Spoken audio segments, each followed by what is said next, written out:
नमस्कार, स्वागत है आपका अपने जिले में। मैं हूं शिवानी। आइए नजर डालते हैं अब तक की हेडलाइंस पर। पारिवारिक कलेश के चलते नूरनगर हॉल्ट पर महिला ने ट्रेन के आगे कूदकर की आत्महत्या। ब्रह्मपुरी थाना क्षेत्र का मामला। प्रधानमंत्री टीबी मुक्त भारत अभियान अंतर्गत आयुक्त मेरठ मंडल मेरठ ने निक्षय मित्र के रूप में उपचारित टीबी मरीज को प्रदान की पोषण पोटली। जानी खुर्द के खानपुर में लाखों के जेवर और नकदी लेकर चोर हुए फरार। घटना के बाद चोरों की तलाश में जुटी पुलिस।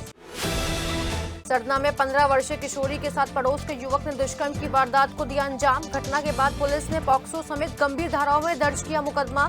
अशोक नाम के आरोपी को भेजा जेल। विश्व फोटोग्राफी दिवस पर एनसीआरटीसी के प्रबंध निदेशक ने किया न्यूरो ड्राइवर फोटोग्राफरों द्वारा खींची गई फोटोज की प्रदर्शनी का उद्घाटन। श्रद्धांजलि सभा में पहुंचे सपा नेता रामगोपाल यादव का आरोप, वोट चोरी से भाजपा बनाती है सरकार। सेना के जवान की पिटाई के मामले में एनएचएआई हुआ सक्रिय। टोल कार्यदायी संस्था पर लगाया 20 लाख का जुर्माना। 7 आरोपी गिरफ्तार। 24 घंटे में एसएसपी का दूसरा बड़ा एक्शन। 50,000 लेकर आरोपियों को क्लीन चिट लेने वाले परीक्षितगढ़ थाने के एसओ और दरोगा सस्पेंड, दोनों पर बैठाई विभागीय जांच।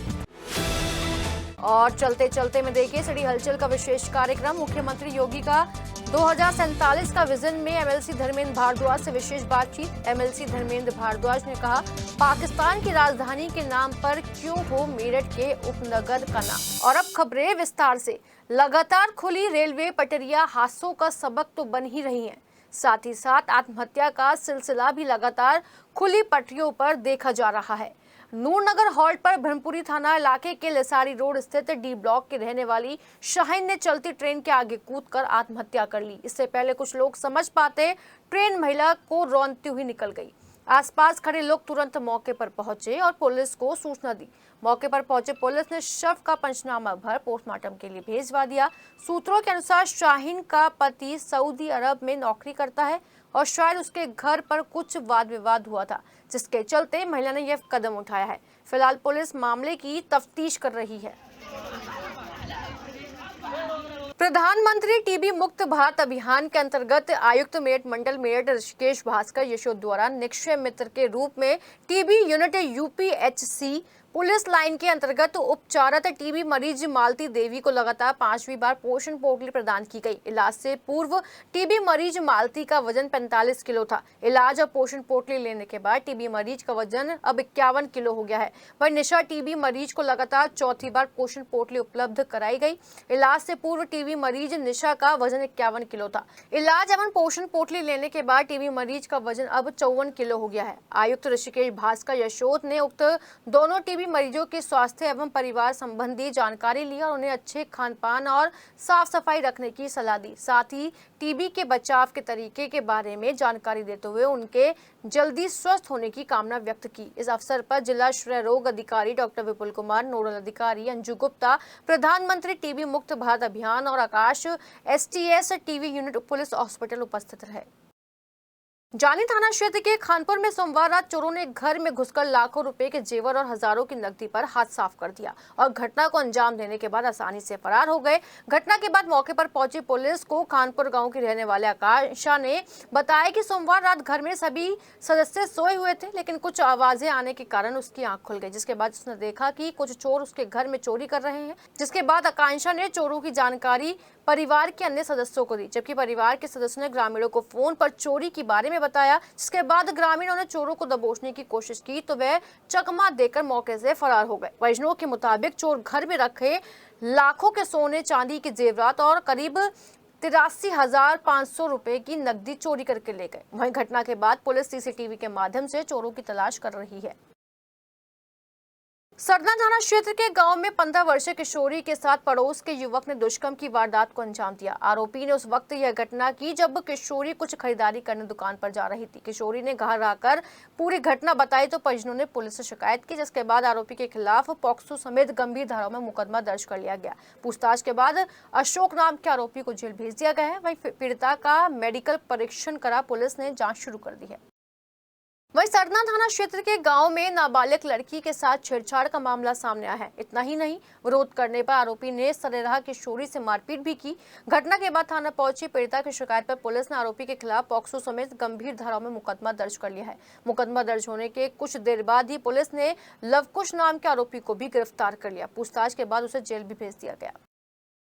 विश्व फोटोग्राफी दिवस पर नमो भारत स्टेशन बना समावेशिता, रचनात्मकता और न्यूरो ड्राइवर्स कलाकारों के सशक्तिकरण का एक नया मंच बनकर उभरा है। विश्व फोटोग्राफी दिवस के अवसर पर एनसीआरटीसी के प्रबंध निदेशक शलभ गोयल ने आनंद विहार नमो भारत स्टेशन पर न्यूरो ड्राइवर्स कलाकारों द्वारा क्यूरेट की गई एक अनूठी फोटो प्रदर्शनी सितारे नमो भारत में का उद्घाटन किया। इस अवसर पर एनसीआरटीसी के निदेशक और अन्य वरिष्ठ अधिकारी भी उपस्थित रहे। इस प्रदर्शनी के माध्यम से एनसीआरटीसी इन प्रतिभाशाली फोटोग्राफरों की अपनी प्रतिभा को एक साथ हजारों नमो भारत यात्रियों के सामने प्रस्तुत करने का मंच प्रदान किया। साथ ही साथ ये दर्शकों के लिए एक अनूठा अवसर प्रदान कर रहा है कि इन न्यूरो ड्राइवर्स कलाकारों की नजर से दुनिया को देख और समझ सके। इन तस्वीरों में न केवल इन कलाकारों की रचनात्मकता बल्कि दुनिया के प्रति उनका दृष्टिकोण भी कैद है, जिसे आप सभी देख और सराह सकते हैं। स्टेशन के कॉन्कोर्स लेवल पर आयोजित यह प्रदर्शनी सामाजिक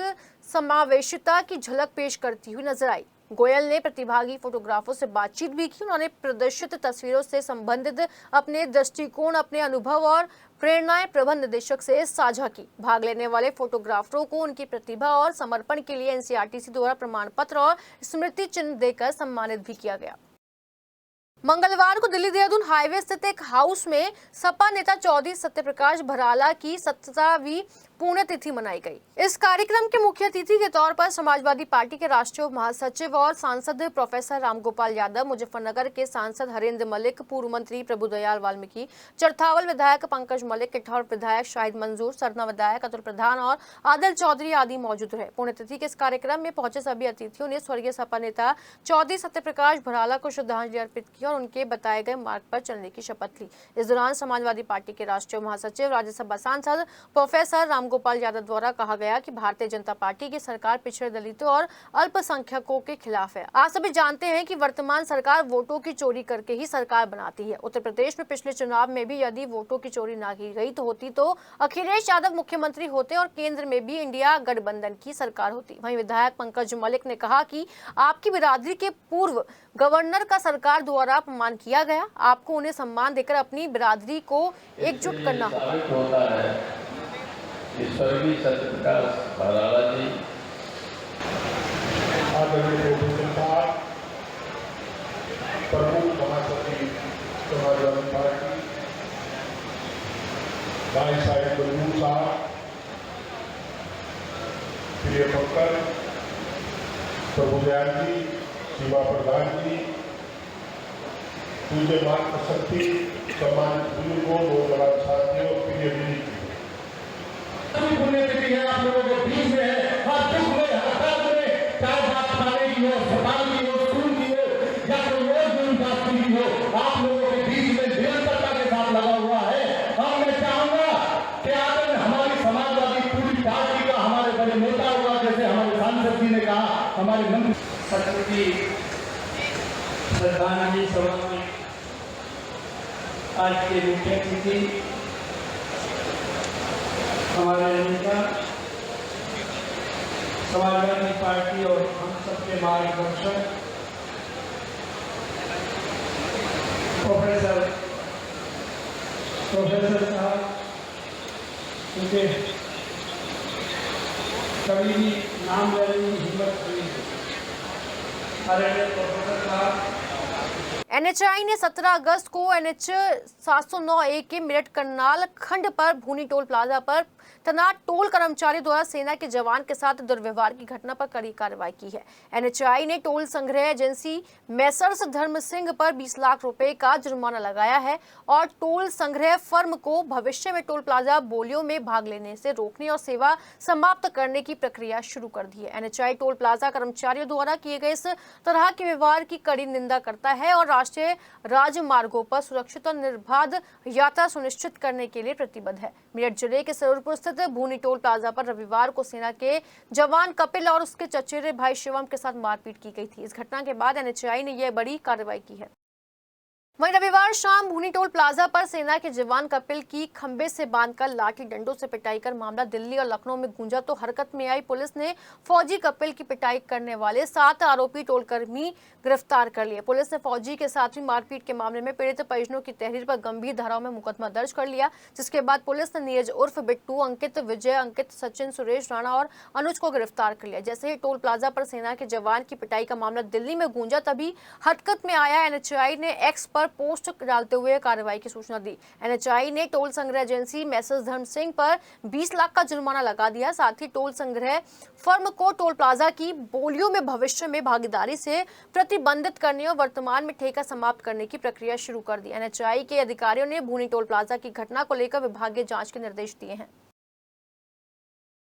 24 घंटे में एसएसपी डॉक्टर विपिन ताड़ा ने दूसरा बड़ा एक्शन लेते हुए थाना प्रभारी परीक्षितगढ़ बनाए गए संजय द्विवेदी को सस्पेंड कर दिया है। एसएसपी ने 50,000 रुपए की रिश्वत के मामले में ऑडियो सुनने के बाद सीओ सदर देहात को इस मामले की जांच सौंपी थी। उसके बाद विवेचक योगेश गिरी और एसओ संजय द्विवेदी को सस्पेंड कर बड़ा संदेश दिया है कि भ्रष्टाचार किसी भी कीमत पर बर्दाश्त नहीं किया जाएगा। बता दें कि 28 अप्रैल को नगला हरेरू में गोली चलने के एक मामले में वादी को ही आरोपी बनाकर जेल भेज दिया गया था। पुलिस ने बीएनएस की धारा 248 के तहत हमदान को ही जेल भेज दिया, जबकि 2 बाइक सवार 7 लोगों ने उन पर शब्बू पर गोलियां चला दी थी। पुलिस ने हमदान की रिपोर्ट दर्ज करने के बाद विवेचना में यह दर्शा दिया है कि आरोपियों को फंसाने के लिए हमदान ने खुद ही गोली चलाई थी। एसएसपी डॉक्टर विपिन ताड़ा द्वारा कार्रवाई जांच में यह तथ्य झूठा निकला, जिसके बाद डॉक्टर विपिन ताड़ा ने एक्शन लिया। बताया जा रहा है कि आरोपियों को बचाने के लिए 50,000 रुपए की डीलिंग हुई थी, जिसकी ऑडियो और वीडियो किसी ने एसएसपी के पास भेज दी थी। प्रदेश में बिगड़ती कानून व्यवस्था का आरोप लगाते हुए आम आदमी पार्टी के कार्यकर्ताओं ने कलेक्ट्रेट पर प्रदर्शन किया। प्रदर्शन के दौरान आम आदमी पार्टी के जिलाध्यक्ष अंकुश चौधरी ने आरोप लगाते हुए बताया कि प्रदेश की कानून व्यवस्था लगातार बेपटरी होती जा रही है, जिसका जीता जागता उदाहरण भूनी टोल प्लाजा पर भारतीय सेना के जवान कपिल के साथ हुई बर्बरता पूर्वक मारपीट की घटना है, जो राष्ट्र के सम्मान पर सीधा प्रहार है। यह घटना सीसीटीवी में कैद हुई और सोशल मीडिया पर वायरल होने के बाद पूरे देश में आक्रोश फैल गया। उन्होंने कहा कि उत्तर प्रदेश में बीजेपी की डबल इंजन सरकार होने के बावजूद कानून व्यवस्था इतनी खराब हो चुकी है कि बीजेपी के पूर्व विधायक और जिलाध्यक्ष को जवान के न्याय की मांग के लिए धरने पर बैठना पड़ गया। सवाल उठाया कि जब सत्तारूढ़ दल के नेता धरना देने के लिए मजबूर हैं तो आम जनता का क्या हाल होगा। अंकुश चौधरी ने आरोप लगाया कि मेरठ के टोल प्लाजाओं पर आए दिन स्थानीय लोगों, महिलाएं, पत्रकार और सेना के जवान भी टोल कर्मचारियों की गुंडागर्दी का शिकार हो रहे हैं। चर्चा है कि टोल ठेकेदार और स्थानीय पुलिस के बीच साठगांठ है और टोल ठेकेदार कथित तौर पर पुलिस की गाड़ियों में तेल तक डलवाते हैं, जिसके कारण घटनाओं पर कार्रवाई नहीं होती। उन्होंने मांग करते हुए कहा कि इस पूरे प्रकरण की गोपनीय जांच एसएसपी मेरठ द्वारा कराई जाए, जबकि इस घटना में शामिल सभी टोल कर्मचारियों को गिरफ्तार कर कठोर से कठोर कार्रवाई की जाए। साथ ही भूनी टोल प्लाजा की संचालक कंपनी मैसेज धर्म सिंह एंड कंपनी का लाइसेंस तत्काल प्रभाव से निरस्त किया जाए और इसे भविष्य में किसी भी टोल या राष्ट्रीय राजमार्ग प्राधिकरण से संबंधित ठेके के लिए ब्लैक लिस्टेड किया जाए। मेरठ के भूनी टोल प्लाजा पर देश की सेवा करने वाले सैनिक के साथ, कपिल के साथ, उसके साथ में बर्बरता पूर्वक उसकी पिटाई की गई और उसको पोल से बांधा गया, लाठी डंडे उस पर चलाए गए। उसकी गलती क्या थी, गुनाह क्या था? उसका गुनाह ये था कि वो अपनी ड्यूटी को वापस ज्वाइन करने श्रीनगर, जहाँ उसकी पोस्टिंग है, वहाँ जा रहा था। उसने टोल कर्मचारियों से सिर्फ इतना अनुरोध किया कि मेरी फ्लाइट छूट जाएगी, जाम लगा है, मुझे निकलने दीजिए। उसके आई कार्ड दिखाया, उसका आई कार्ड को फेंक दिया गया और उसके साथ इस तरीके की जुल्म और ज्यादती की गई। ये टोल प्लाजा पर गुंडे, वहाँ पे मवाली लोग इकट्ठा है। जिला प्रशासन कर क्या रहा है? उनका वेरिफिकेशन नहीं होता, वो क्रिमिनल, उनकी हिस्ट्री है, क्या है, कैसे अराजक तत्व वहाँ बैठे हैं, इसका जिला प्रशासन को इससे कोई लेना देना नहीं है। टोल लूट के उगाही के अड्डे बने हुए हैं और इसमें संलिप्तता किसकी है? अगर आप देखिए, मेरठ के खाली भूनी नहीं, जितने टोल प्लाजा, चाहे पल्लवपुरम हो या काशी टोल प्लाजा हो, वीकेंड पे तो यहाँ पे किलोमीटर की लंबी लाइनें लगती हैं। लोग अपने फैमिली के साथ, परिवार के साथ आते हैं। कोई वहाँ पे बात होती है, किसी बात को कहा सुनी होती है, जब पुलिस आती है तो पुलिस जो है टोल प्लाजा के मैनेजर या उनके वकील बन के आती है। उनकी तरफ वो लोग उनकी बात को प्रमुखता से रखते हैं। कारण क्या है? लोग दबी जुबान में कह रहे हैं, बहुत सारे लोगों को चर्चाएं आम है कि संबंधित थाना, उन क्षेत्रों की गाड़ियों में पेट्रोल वही है, डीजल वही लोग भरवाते हैं, टोल के लोग। तो ये पूरा बड़ा नेक्सस है। जो हमारे फौजी के साथ में घटना हुई है, वो देश का स्वाभिमान है, देश का सम्मान है। उसके साथ इस तरीके की घटना निंदनीय है और आज हम लोगों ने जिलाधिकारी मेरठ को ज्ञापन दिया है कि तत्काल उस कंपनी को ब्लैकलिस्ट किया जाए, जो वहाँ पे उसको बार्ड किया जाए कि आने वाले समय में उसको कोई टेंडर नहीं मिले। 25 अगस्त को होने वाली अंगदान महादान जागरूकता रैली को लेकर रोटरी क्लब द्वारा प्रेस वार्ता की गई। इस दौरान रोटेरियन प्रणव गुप्ता ने बताया कि रैली सुबह 7:30 बजे कैलाश प्रकाश स्पोर्ट्स स्टेडियम से शुरू होगी, जिसको डीएन डॉक्टर वीके सिंह हरी झंडी दिखाकर रवाना करेंगे। बताया गया कि रैली में करीब 20 स्कूलों के 400 स्टूडेंट्स के अलावा इनरव्हील क्लब की 100 महिलाएं और 200 रोटेरियन हिस्सा लेंगे। रैली की समाप्ति IMA हॉल में होगी। न्यूट्रमा अस्पताल से डॉक्टर संदीप गर्ग और दिल्ली के मैक्स अस्पताल के डॉक्टर अंगदान के महत्व को बताएंगे।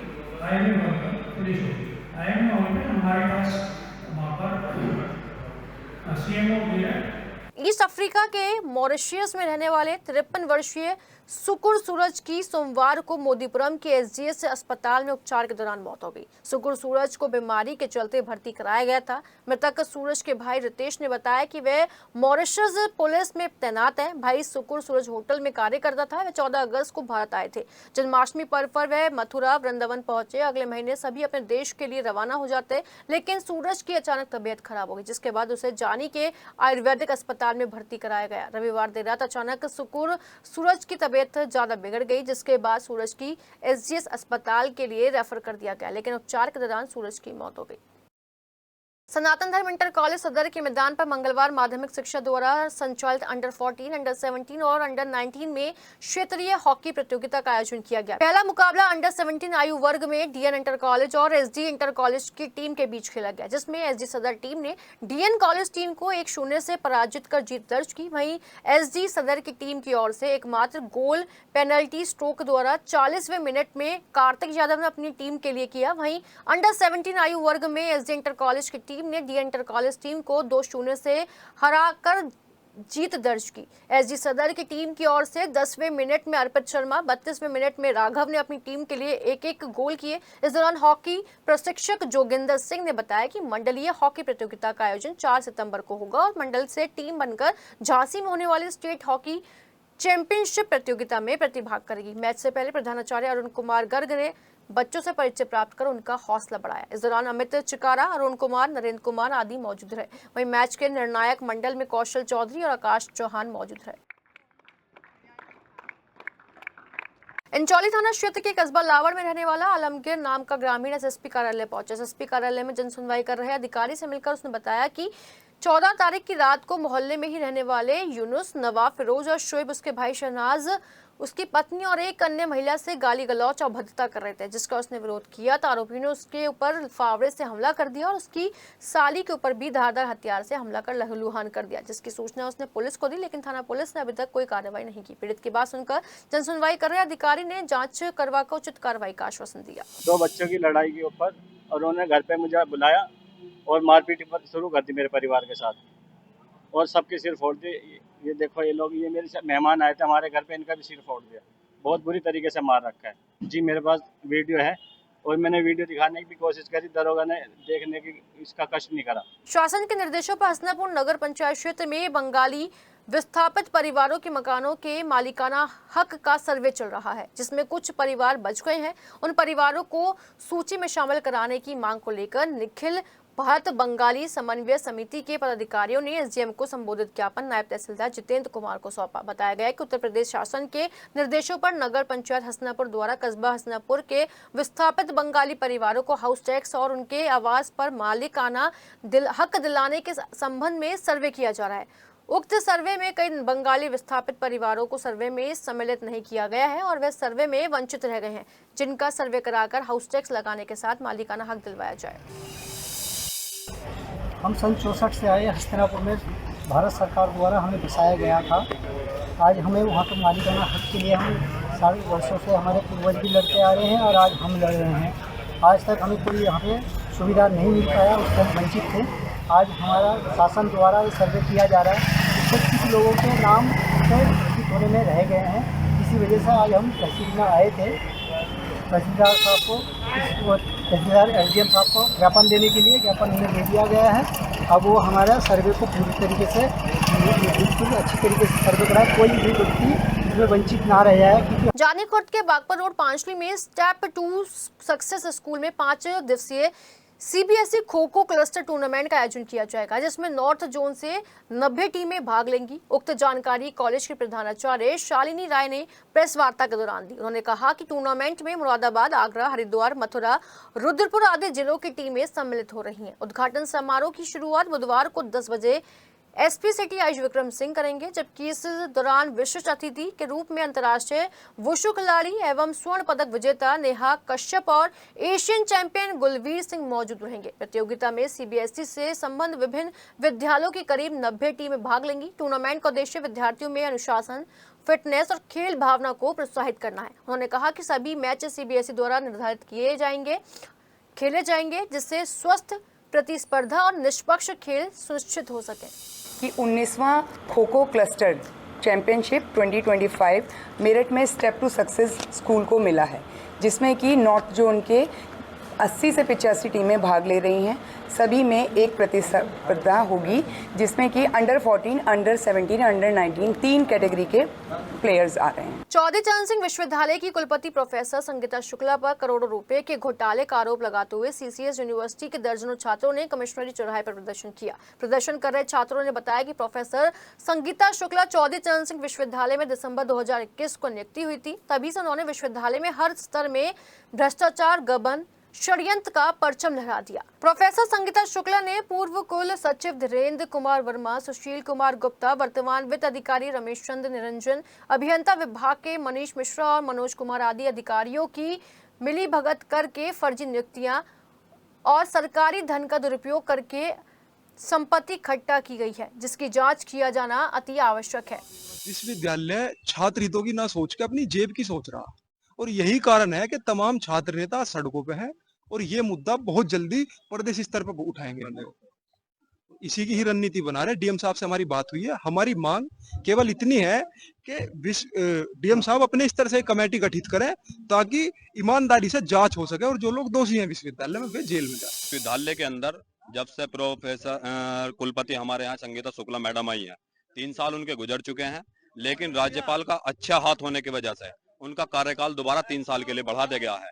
लेकिन उन 3 साल में मैं आपको बता दूं, नैक A++ ग्रेड के नाम पे 6 करोड़ रुपए की जो वहां पे एफडी थी, सबसे पहले तो भ्रष्टाचार करने के लिए वो तोड़ी गई। दूसरा, जो विश्वविद्यालय के अंदर जो इंजीनियर है, जो वहां पे जो बिल्डिंग बन रही है, वो टोटल की टोटल बिना स्ट्रक्चर के, बिना एमडी के मानचित्र के बन रही है। टोटल के टोटल वहां पे बिल्डिंग जो है इस समय बिना मानचित्र के बनने के बाद उसमें भ्रष्टाचार हो रहा है। लगातार विश्वविद्यालय के अंदर जो नियुक्ति हो रही है उनमें कोई पारदर्शिता नहीं है। मवाना थाना पुलिस ने गंगानगर के मीनाक्षीपुरम के रहने वाले युवक की हत्या में शामिल 2 आरोपियों को वंश पंडित और विवेक को गिरफ्तार कर लिया, जिसके बाद उन्हें कोर्ट में पेश किया गया, जहां से उन्हें जेल भेज दिया गया। थाना प्रभारी अखिलेश मिश्र ने बताया कि गंगानगर के मीनाक्षीपुरम के रहने वाले युवक अंकित उर्फ देव गुजर का शव 15 अगस्त को मवाना खुर्द चौकी के पास पड़ा हुआ मिला था। इस संबंध में मृतक की पत्नी ने अंकित की हत्या का आरोप लगाते हुए मुकदमा दर्ज कराया था, जिसके बाद पुलिस ने आरोपी वंश पंडित और विवेक को गिरफ्तार कर लिया। वहीं पुलिस ने इन दोनों के पास से घटना में इस्तेमाल किए गए बेसबॉल के 2 डंडे भी बरामद किए हैं। वहीं मवाना थाना क्षेत्र के तिंगरी से मवाना दवाई लेने जा रहे 2 युवकों पर गांव के ही 5 युवकों ने लाठी डंडों और धारदार हथियार से हमला बोल दिया, जिसके बाद दोनों युवक गंभीर रूप से घायल हो गए। तिगरी गांव के रहने वाले राजीव ने पुलिस को बताया कि उसके बेटे तुषार और अंश शर्मा गाँव से मवाना दवाई लेने के लिए जा रहे थे। आरोप है कि तभी रोहन, हर्ष, टीकम और नितेश नामक युवकों ने हमला कर दिया। वहीं पुलिस ने तहरीर लेकर मामले की जाँच पड़ताल शुरू कर दी है। और अब चलते चलते में देखिए, उत्तर प्रदेश में 2047 के विजन पर मुख्यमंत्री योगी आदित्यनाथ की नेतृत्व में 28 घंटे विधानसभा सत्र में अलग अलग मुद्दों पर हुई चर्चा। इस विशेष कार्यक्रम में हम विधानसभा सत्र अटेंड करने वाले सभी विधायकों से जानेंगे कि 2047 के विजन को लेकर मुख्यमंत्री योगी आदित्यनाथ की सरकार किस तरीके से काम कर रही है और उन्हें विकसित उत्तर प्रदेश के लिए क्या सुझाव देने हैं। इसी क्रम में हमने एमएलसी धर्मेंद्र भारद्वाज से विशेष बातचीत की, जिसमें एमएलसी धर्मेंद्र भारद्वाज ने मुख्यमंत्री योगी आदित्यनाथ के 2047 के विजन में विकसित उत्तर प्रदेश के लिए क्या क्या योजनाएं धरातल पर उतरी हैं उनके बारे में बताया। साथ ही साथ मेरठ के उपनगर इस्लामाबाद के नाम को लेकर भी उनको मुख्यमंत्री योगी आदित्यनाथ का सहयोग मिला है। एमएलसी धर्मेंद्र भारद्वाज ने बताया कि जब उन्होंने मेरठ के उपनगर इस्लामाबाद का मुद्दा सदन में उठाया तो सभी सदस्यों ने मेज थपथपा कर इस सुझाव का समर्थन किया। एमएलसी धर्मेंद्र भारद्वाज ने इस्लामाबाद का मुद्दा उठाते हुए कहा कि मेरठ की क्रांति धरा पर इतने सारे क्रांतिवीर हुए हैं, उनमें से मातादीन वाल्मीकि के नाम पर क्यों नहीं इस्लामाबाद का नामकरण होना चाहिए। साथ ही साथ इस्लामाबाद के 80% घरों से उन्होंने रजिस्ट्री और दूसरे कागजातों की भी मांग कर डाली। देखिए ये विशेष बातचीत हमारे इनपुट हेड के शर्मा के साथ। मुख्यमंत्री योगी आदित्यनाथ का 2047 का विजन और 2047 के विजन पर चर्चा चल रही थी। एमएलसी धर्मेंद्र भारद्वाज अपने रोल में थे और एमएलसी धर्मेंद्र भारद्वाज ने वो मुद्दा उठाया जो मुद्दा सरकारों के अधिकारियों की नजर में भी नहीं था। इस्लामाबाद पाकिस्तान की राजधानी हिंदुस्तान में, वो भी मेरठ में, मेरठ के एक कोने में इस्लामाबाद जैसे अनेकों नाम क्या हमारी अस्मिता पर प्रश्न नहीं उठाते? एमएलसी धर्मेंद्र भारद्वाज के इस्लामाबाद का मुद्दा उठाते ही और भी नेता उन रोड और सड़कों के ऊपर आ गए जिन रोडों का नाम, जिन सड़कों का नाम, जिन महलों का नाम, जिन मोहल्लों का नाम उन लोगों के ऊपर रखा गया है जिनसे भारतीय अस्मिता कहीं ना कहीं शर्मिंदगी महसूस करती है। हमारे साथ एमएलसी धर्मेंद्र भारद्वाज है। बड़े बिजी शेड्यूल में उन्होंने हमारे साथ समय निकाला है। 2047 के विजन में क्या इस्लामाबाद जैसे नाम कहीं ना कहीं अवरोधक है, इस पर चर्चा करेंगे। और मुख्यमंत्री योगी आदित्यनाथ और बीजेपी के 2047 के विजन में किस तरीके से भारतीयकरण होना है, इसी पर बातचीत करते हैं। सर स्वागत है आपका। सबसे पहले तो शर्मा जी आपका बहुत बहुत धन्यवाद कि आप अपने चैनल के माध्यम से मेरठ की जनता की आवाम को सच के लिए आप जन जन तक पहुंचाते हैं। सर 2047 के विजन में आक्रांताओं के नाम पर, विदेशी राजधानियों के नाम पर कितना बड़ा खेल होता है? सर मैं सबसे पहले तो परम पूजनीय महाराज जी को, जो हमारे सूबे के मुख्यमंत्री हैं, मैं उनको बधाई देता हूं कि उन्होंने लगातार 2 दिन और उसके बाद 4 घंटे और बढ़ा करके लगातार 28 घंटे विधान परिषद चलाने का काम किया, विधानसभा चलाने का काम किया।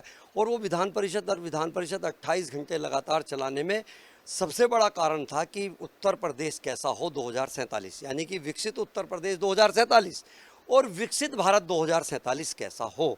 आज अगर हम नींव रखेंगे तब 2047 तक हम उस विकसित भारत और विकसित उत्तर प्रदेश के बारे में कल्पना कर पाएंगे, अपने विचार रख पाएंगे जो माननीय परम पूजनीय योगी जी चाहते हैं और दूसरे जननायक हमारे देश के जिन्होंने अंतर्राष्ट्रीय पटल पर भारत का नाम एक सर्वोच्च स्थान में रखा है, वो जो चाहते हैं। तो उनके सदन में सभी लोगों ने अपनी अपनी बातें रखी कि 2047 के अंदर उत्तर प्रदेश के अंदर कानून व्यवस्था किस तरीके से होनी चाहिए।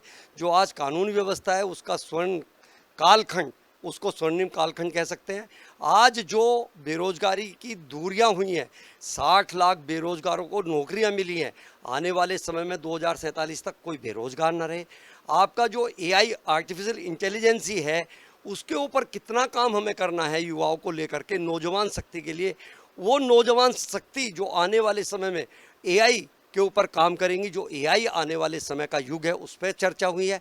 तो ये बहुत सारी चर्चाएं हुई हैं। उद्योग कैसे लगे हमारे देश के अंदर, प्रदेश के अंदर उद्योग कैसे लगे, बाहर की कंपनियों को हम अपने यहाँ ला करके उन्हें स्वदेशी के प्रोडक्ट, कच्चा मटेरियल कैसे प्रोडक्ट उनको उपलब्ध करा सके, प्रोवाइड कराए। तो ये सब चर्चाएं विकसित भारत 2047 में हुई हैं। और कल्पना मैं साक्षात कहना चाहता हूँ कि 2014 के बाद वो पूरा भारतवर्ष आज 11 साल में बदला है और तो 2017 के बाद उत्तर प्रदेश बदला है। उत्तर प्रदेश कैसे बदला है? आज हमारी बहन बेटियाँ सुरक्षित है, आज उद्यमी सुरक्षित है, आज जो बेरोजगारियां हैं वो ख़त्म होती जा रही है। सबसे बड़ी बात क्या है, किसी भी प्रदेश का निवेश, किसी प्रदेश का विकास उसके निवेश पर निर्भर करता है। प्रदेश का विकास किसी बात पर निर्भर नहीं करता शर्मा जी। जब भी प्रदेश का विकास होगा तो वहाँ के निवेश पर निर्भर करता है। और निवेश किस चीज़ पर निर्भर करता है कि वहाँ की कनेक्टिविटी अच्छी हो, वहाँ की रोड कनेक्टिविटी हो, वहाँ की एयर कनेक्टिविटी हो, वहाँ की थल कनेक्टिविटी हो, और तीनों कनेक्टिविटी और कानून व्यवस्था अच्छी हो। मैं बताता हूँ, उसका बताता हूँ, तीनों कनेक्टिविटी अच्छी हो। प्लस सबसे बड़ा क्या है कि जब उद्योगपति बाहर से आता है, उद्योगपति प्रदेश का होता है, तो वो उद्योग लगाने से बचता था। 2018 से पहले पनौती मांग ली जाती थी। अगर आपका उद्योग चल रहा है तो उसको आक्रांताओं को, एक ऐसे धर्म के लोग जिनका इस प्रदेश से सफाया हुआ है, उनके यहाँ गिरवी रखे जाते थे और उसमें से हिस्सेदारी मांगी जाती थी। आज इस 8 साल में परम पूजनीय योगी जी ने विकसित उत्तर प्रदेश 2047 पे ऐसे ही चर्चा नहीं कराई, वो इसलिए चर्चा कराई है कि इस प्रदेश के अंदर 45 लाख करोड़ का निवेश के समझौते हुए इस 8 साल में, और उसमें से 15 लाख करोड़ के निवेश जो है धरातल पर उतरे हैं, और उसमें से उस 15 लाख करोड़ के निवेश धरातल पर उतरने के बाद 60 लाख लोगों को आज लिखित में है, आपका सरकारी डेटा है, 60 लाख बेरोजगारों को रोजगार मिला है। और रोजगार ऐसे ही नहीं मिला है, उनके घर में दीपक जले हैं। आज इस प्रदेश के अंदर अगर इस क्षेत्र में काम हुआ है तो हमारी धर्म और संस्कृति के ऊपर काम हुआ है। 500 वर्षों के संताप के बाद, 500 वर्षों के संघर्ष के बाद भगवान रामलला जी प्राण प्रतिष्ठित होते हैं, जिससे कि सदियों तक पीढ़ियां याद करेंगी कि मेरे पिताजी ने देखा था कि रामलला जी कैसे प्राण प्रतिष्ठित हुए। अगर यहाँ दिव्य और महाकुंभ होता है, ऐसा दिव्य महाकुंभ होता है जिसका प्राणों में वर्णित है, प्राणों में वर्णित है कि अगर इस तरीके का दिव्य महाकुंभ होता है जिसको भव्य कहा जा सकता है, और प्राणों में लिखा है शर्मा जी, मैं उस बात को बताना चाहता हूँ कि ऐसे महाकुंभ के अंदर ध्यान, ज्ञान और विज्ञान तीनों की त्रिवेणी बही, और तीनों की त्रिवेणी बहने के बाद विपक्ष ने तो उसमें भी हंगामा करने की कोशिश की। इतने 66 करोड़ सनातनियों ने वहाँ पर दिव्य महाकुंभ में पुण्य के साथ पुण्य छर बरसा, और उस पुण्य को पूरे देश के ऊपर लोगों पर गया। ऐसे दिव्य महाकुंभ को पूरे विश्व की लोगों ने, मैनेजमेंट को सराहा। तो मैं इस 2047 पर चर्चा करने के लिए विधान परिषद में परम पूजनीय योगी जी को कोटि कोटि नमन करता हूँ। 2047 के विजन में मेरा प्रश्न वही है कि किस तरीके से ऐसी कॉलोनीज जिनका नाम इस्लामाबाद, फैसलाबाद जैसा है, वो कितने बड़े अवरोधक है। आपका दूसरा प्रश्न है कि मैंने इस्लामाबाद का नाम क्यों उठाया विधान परिषद में। इस्लामाबाद एक ऐसा नाम है जिस नाम से हो सकता है कुछ समय तक हमें परहेज नहीं था, क्योंकि जब देश का बंटवारा हुआ वो भी इसी देश के लोग थे। और उस 14 अगस्त को मैं आपको याद दिलाना चाहता हूँ, आज़ादी से एक दिन पूर्व जिस तरीके से इस देश के अंदर रक्तपात हुआ, कितने घर उजड़े, कितने घरों के परिवार के सदस्य स्वर्ग लोक को गए। उसके बाद वो पाकिस्तान बना। पाकिस्तान बन गया, ठीक है, देश का बंटवारा हुआ, मैं उस इतिहास में नहीं जाना चाहता, लेकिन मैं उस सरकार पर जरूर जाना चाहता हूँ जिस सरकार ने आताताई करके, उनके आक्रांताओं ने आताताई करके ऐसे ऐसे नाम रखे जिनको लेकर के क्या हमारी धर्म, संस्कृति, संस्कार सब खत्म हो गए थे। हमारी धर्म, संस्कृति, संस्कार कुछ नहीं बचा था। इस्लामाबाद से इतना प्रेम है, पाकिस्तान से इतना प्रेम है, तो इस्लामाबाद नाम रखा। तो उससे भी कह देते, पाकिस्तान के प्रधानमंत्री से कह देते हुए कि भाई आप भी एक ऐसे उपनगर का नाम हिंदुस्तान रख लो ना। आप हिंदुस्तान रखते अगर वो उस देश में। और मैं इस्लामाबाद को इसलिए कनेक्ट किया, मेरे मन की व्याकुलता नहीं थी, ये मेरे मन का नहीं है, ये पूरे मेरठ की जनता की आवाज़ है, ये उत्तर प्रदेश की जनता की आवाज़ है। ये कंठित मन जो है इसलिए है, अभी हाल ही में पहलगांव की घटना हुई, हमारी बहनों के सामने हमारे बहनों उनके सुहाग उजाड़ दिए जाते हैं, और उनसे कहा जाता है कि मोदी जी को बता देना कि हम कैसे सुहाग उजाड़ते हैं। उन्हें छोड़ दिया जाता है, उन्हें रोने के लिए, बिखरने के लिए उनके बच्चों को उनके सामने मारा जाता है। वो किसी के बेटे थे, किसी के बाप थे, किसी के भाई थे, क्या उनके परिवार नहीं है? वो कहाँ से आए आतंकवादी? वो पाकिस्तान से आए, पाकिस्तान के पोषित आतंकवादी है। पूरे विश्व ने देखा कि पाकिस्तान से आए, उनके पास ड्राई फ्रूट के डिब्बे मिल रहे हैं पाकिस्तान के, उनके हथियार पाकिस्तान के मिल रहे हैं, वो पोषित आतंकवादी थे। इस घटना को लेकर के मन बहुत व्याकुल था। मैं एक दिन इस्लामाबाद की तरफ घूम रहा था, अपनी मेरठ मेरी विधान परिषद के क्षेत्र में आता है, मेरे विधान परिषद के क्षेत्र में 4 जिले आते, मैं उधर गया था किसी काम से, तो मैंने देखा इस्लामाबाद चौकी लिखा हुआ है, इस्लामाबाद लिखा हुआ है। तो मेरे मन में आया, यार बताइए कि हम मेरठ के 1857 की क्रांति धरा पे रह रहे हैं, जहाँ सबसे पहले चिंगारी लगाने का काम इस क्रांति धरा ने करा। शहीद मंगल पांडे जी को याद किया जाता है, इस स्वतंत्रता सेनानी को याद किया जाता है, सब नमन करते हैं शहीद मंगल पांडे जी को। इसमें इतने सारे स्वतंत्रता सेनानी इस जिले के हैं, इस महानगर के हैं। तो मैंने कहा यार इसका नाम बदलना चाहिए, किसके नाम पर होना चाहिए? मैंने अपने मन में सोचा, तो मैंने सोचा यार जो स्वतंत्रता सेनानी माता दीन वाल्मीकि जी ने इसे अपने पूरा का पूरा जीवन स्वतंत्रता के लिए, हमें आज़ादी दिलाने के लिए, देश आज़ादी का पर्व मनाया 15 अगस्त को, उसके लिए हम पर्व मना रहे हैं, उल्लास से पर्व मना रहे हैं। तो उसके पीछे किस चीज़ का बलिदान है, किस किस का योगदान है, उनको हमें याद करना चाहिए। उस याद के ऊपर मैंने जो है माता दीन वाल्मीकि विधान परिषद में उठाया, तो उससे सभापति जी ने, सभी सदस्यों ने ताली बजाकर सराहा कि देश की राजधानी, पाकिस्तान की देश की राजधानी का नाम इस्लामाबाद, हम किस क्रांति धरा पर रह रहे हैं, हमें रहने का, जीने का कितना मन कुंठित होता रहकर जी करके कि हम कैसे उसमें रह रहे कि जिसमें इस्लामाबाद है। तो वो बात मैंने उठाई और फिर मैंने बहुत अच्छा रेस्पॉन्स मिला। रेस्पॉन्स में माननीय परम पूजनीय योगी जी से मिला। परम पूजनीय मैंने अपनी फेसबुक पे और सभी चैनल्स ने उस पर चलाया भी है, उसमें दिखाया। परम पूजनीय योगी जी ने मेरे से लिया प्रस्ताव। उन्होंने कहा, उन्हें भी बड़ा आश्चर्य हुआ कि क्या यार तुम्हारे किसी उपनगर का नाम इस्लामाबाद है। मैंने कहा हाँ जी। कह रहे ये तो बड़ा वास्तव में गलत है। और ठीक है, इस पहलगांव की घटना से उसको कनेक्ट करिए ना, आप बताइए ना क्या हुआ। लेकिन मोदी जी हैं, 56 इंच की छाती के हमारे जननायक हैं, उन्होंने करके दिखाया। 22-23 मिनट में उनको तहस नहस कर दिया, एयरबेस नष्ट कर दिए, आतंकी 100 आतंकी मार गिरे, उनके आतंकी ठिकाने कर दिए, जो पोषित आतंकी हैं, जिनको वो पनौती देते हैं पाकिस्तान के, उनको। और एक आतंकी का तो मैं नाम नहीं लेना चाहता, उसकी हाइप होती है, वो तो रोते बिखलते देखा है कि मेरा तो सब कुछ उजड़ गया। अरे अभी तो कुछ भी नहीं उजड़ा, अभी तो देखिए क्या क्या होता है। ये देश है, ये राष्ट्र भक्ति का देश है। अब ये विश्वगुरु बनने नहीं जा रहा, विश्वगुरु बन चुका है। यहाँ 2 जननायक हैं और उन जननायकों के सामने कोई नहीं। ये सनातनों का देश रहा है, सनातनी देश है, हिंदू धर्म का देश है। हम अपनी धर्म और संस्कृति और संस्कारों को नहीं भूल सकते शर्मा जी। अब हम धर्म और संस्कृति संस्कारों को भूलेंगे तो हम कहाँ जाएंगे। मैं एक सवाल अलग पूछना चाहता हूँ। धन सिंह कोतवाल भी हैं और भी बहुत सारे लोग थे। माता दीन वाल्मीकि का नाम लेके आपने वो जो सबसे अंतिम व्यक्ति है उसके बारे में बात की। कहाँ से आया ये विचार माता दीन वाल्मीकि का? नहीं, विचार तो किसी भी नाम पे मैं ये भी नहीं कहना चाहता कि वे स्वतंत्रता सेनानियों का इतिहास हमारे इस 1857 की क्रांति धरा में रहा है। तो मैं मतलब मेरा मन का विचार है कि माता दीन वाल्मीकि जी के नाम पर रखा जाए। तो और सरकार अपनी स्वेच्छा से रखे, मैं ये भी नहीं कहना चाहता, लेकिन मेरी इच्छा है। और मैंने कुछ लोगों से बात की, मेरठ के अच्छे नौजवान लोगों से बात की, शिक्षित लोगों से बात की, अध्यापकों से बात की, जो राष्ट्र के निर्माण में वकीलों से बात की। तो बात करने के बाद फिर मैंने माता दीन वाल्मीकि जी का नाम, मुझे लोगों ने भी सजेस्ट किया कि माता दीन वाल्मीकि जी के नाम पे होना चाहिए। और इस्लामाबाद में तो आप चले जाइए, जहाँ लोग रह रहे हैं, वहाँ तो लोगों के नाम अपने मकान की रजिस्ट्री नहीं है। अभी तो मैं उसी के ऊपर पत्र लिखने वाला हूँ कि आप अपने कागज़ तो दिखाइए कि इस कागज़ पर किस पे आप अपना हक जता रहे हैं। वहाँ अब 80% लोगों के पास कागज़ नहीं है, वो किस बिहाफ पे वहाँ पे रह रहे हैं। अरे रह रहे हैं तो कम से कम इस्लामाबाद का नाम बदल कर माता दीन वाल्मीकि रखा जाए। और दूसरी बात, अगर वो रहते हैं तो भारत माता की जयकारें बोलने पड़ेंगे। भारत माता की जयकारें नहीं बोलेंगे तो मोदी जी ने कहा है, मोदी जी ने बात साफ कही है कि हम किसी को छेड़ते नहीं और जो हमें छेड़ता है हम उसे छोड़ते नहीं। आप बोर्ड बैठक लगातार अटेंड करते हैं, इस बोर्ड बैठक में भी नगर निगम की आप ये प्रस्ताव लाएंगे, यहाँ से पास करवा के भिजवाएंगे? नहीं, विधान परिषद उच्च सदन होता है शर्मा जी। विधान परिषद में जो कार्रवाई होती है उस पर कार्रवाई सरकार करती है। मैंने विधान परिषद में क्वेश्चन किया है ये, और ये क्वेश्चन इस पर कार्रवाई होगी, उस कार्रवाई का जवाब नगर निगम से मांगा जाएगा। बोर्ड बैठक में वो प्रस्ताव वहीं से आएगा।